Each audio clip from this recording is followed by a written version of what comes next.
أعوذ بالله من الشيطان الرجيم.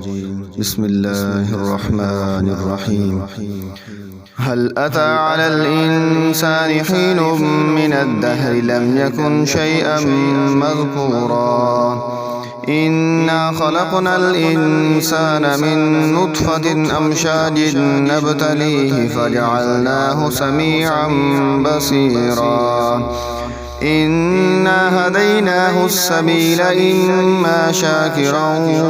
وإما كفورا إنا أعتدنا للكافرين سلاسل وأغلالا وسعيرا إن الأبرار يشربون من كأس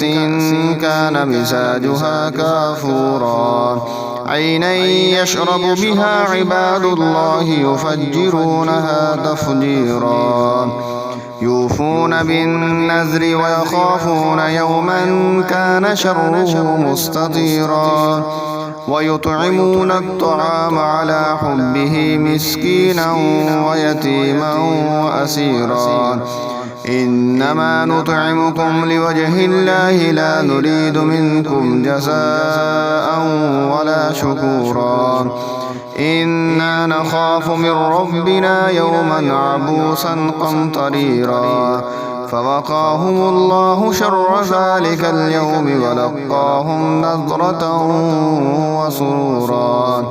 وجزاهم بما صبروا جنة وحريرا متكئين فيها على الأرائك لا يرون فيها شمسا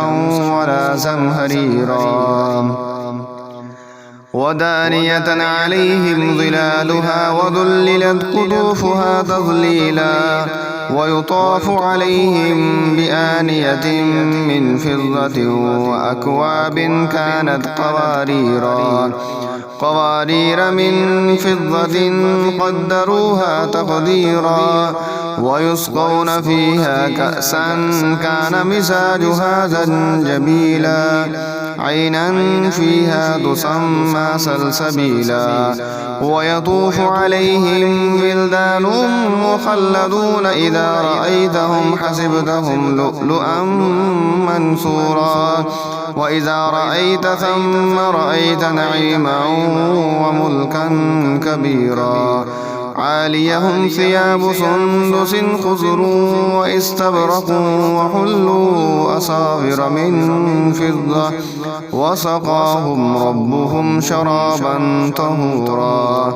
إن هذا كان لكم جزاء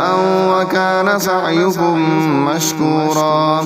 إنا نحن نزلنا عليك القرآن تنزيلا فاصبر لحكم ربك ولا تطع منهم آثما أو كفورا واذكر اسم ربك بكرة وأصيلا ومن الليل فاسجد له وسبحه ليلا طويلا إن هؤلاء يحبون العاجلة ويذرون وراءهم يوما ثقيلا نحن خلقناهم وشددنا أسرهم وإذا شئنا بدلنا أمثالهم تبديلا إن هذه تذكرة فمن شاء اتخذ إلى ربه سبيلا وما تشاءون إلا أن يشاء الله إن الله كان عليما حكيما يدخل من يشاء في رحمته والظالمين أعد لهم عذابا أليما.